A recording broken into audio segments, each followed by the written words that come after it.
Hey, what's up, you guys? Jay here, and welcome back to the channel. That really was a close call, in my opinion. And really looking at the price chart, looking at the situation that surrounds our ecosystem, there's a lot better things we could do with $50,000, especially as a decentralized ecosystem. The market being in the situation it is, Bitcoin really crossing this area of uncertainty, things looking a bit surer now, and we could be seeing some more momentum going up in the future. And with that, we're going to move up with it. I really don't think selling $25,000 worth of assets and then handing another $25,000 to that same entity is a responsible thing to do, especially with the history that really surrounds Terraport and their behavior, so to speak. But the price chart itself, I really don't think should have to go through the suffering of watching the community pool bled dry and sold out for different assets that go to third party entities. Instead, I think the investments should be more bullish, they should be more better serving of the overall ecosystem. It should really be a situation where we all prosper from these major investments and not just a third party DEX that's been around from the very beginning. Nothing's really making a change from their side, and still to this very day, holders have not been made whole. I really do want to see us cross this area, and I was just speaking about it in my previous video. If we can punch out above this area, it's going to be insane. We could see a huge move upwards, and with that huge move upwards, you're going to see a lot of new holders come on board, and those new holders could possibly go out there and use tools, dApps, protocols, dexes, all of the good things that have really been created on this chain, this ecosystem, this blockchain, however you really want to relate to it. It's now a situation where we have been building, we have been developing, and we have this ecosystem that's available. And I think a lot of people are stuck with the idea that we're in this push pull kind of behavior where the chain's not going anywhere.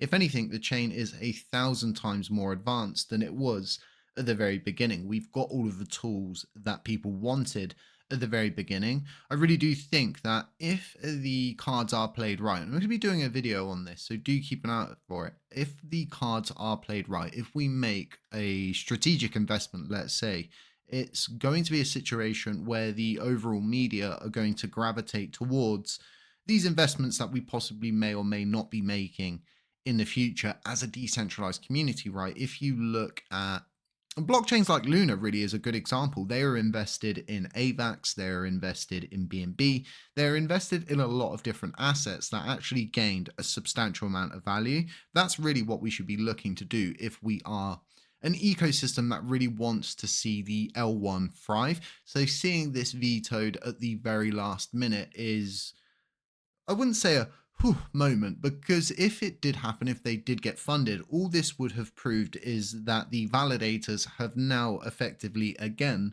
coordinated and worked together to pass proposals that serve their best interests, not this blockchain itself, not your interests. Are you going to benefit from a ton of stable liquidity going to a lot of these third party dexes?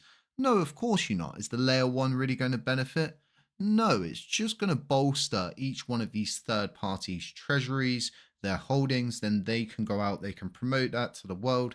They can maybe get more investments based on that individual investment.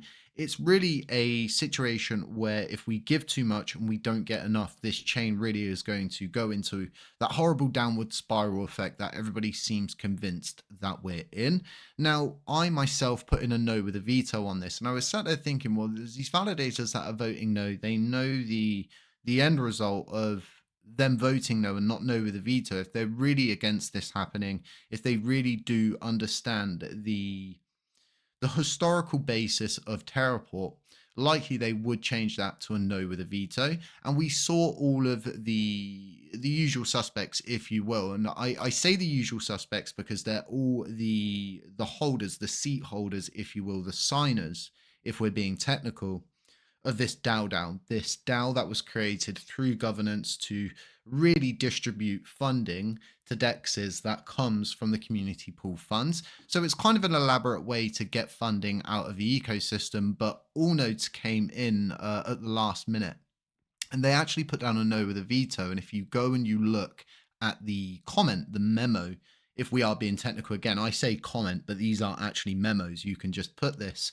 on your transaction. And hey, if you are making transactions on the Terra Classic chain, don't forget to check out LUNC Dash, guys. It is available. We do update it. It's on mobile, it's on Android, iOS. It's got all of the lovely things that you'd ever need to traverse this ecosystem.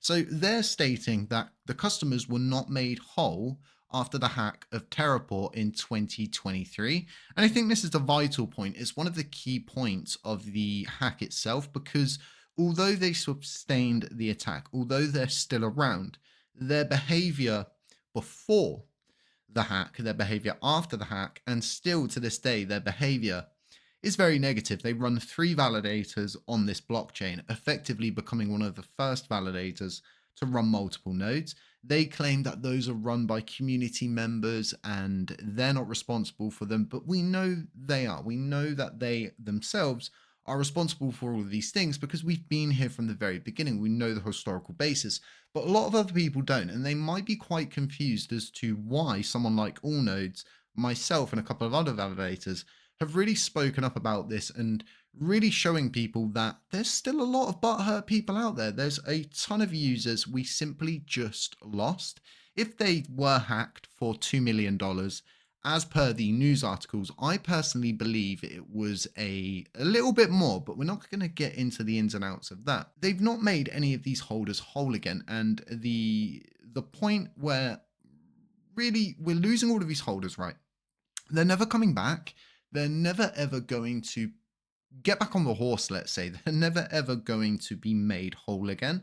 And there's this running sort of bullet point, if you will, this common usage of this situation where there's no police reports filed.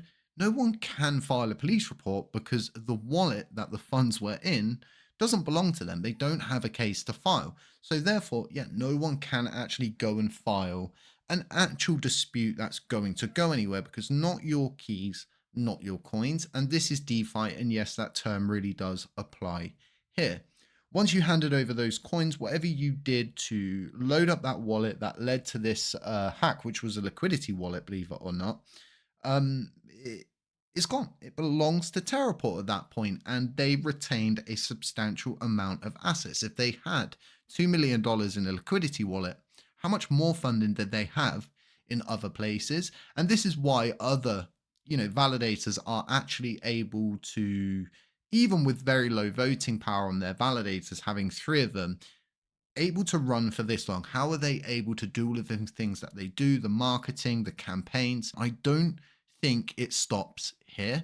I think they're going to continue proposing. I think they'll likely go and speak to Allnodes. They'll speak to other validators, and they'll likely try to get them on board. They'll repropose, and it will happen again. And it will just be something that will go through. As with everything with governance, people tend to gravitate the negatives more around the ecosystem, let's say. And really, we should gravitate a lot of these positives around the ecosystem. And this is, from my perspective, a positive, because we could do a lot more with those funds. I'm going to be doing a video on that. And I really do think a lot of the people that are behind the DAO, that are behind the whole situation of trying to get funds from the community pool, that instead, again, not thinking about the ecosystem, they're just thinking about how they can benefit, how they can get funds for their dexes. There's no really intellectual conversation on how they could maybe take those funds and put it towards something more substantial that we can all see, that we can all benefit from, and we can watch it maybe go up and down. But guys, look, stay safe, stay humble, stay aware.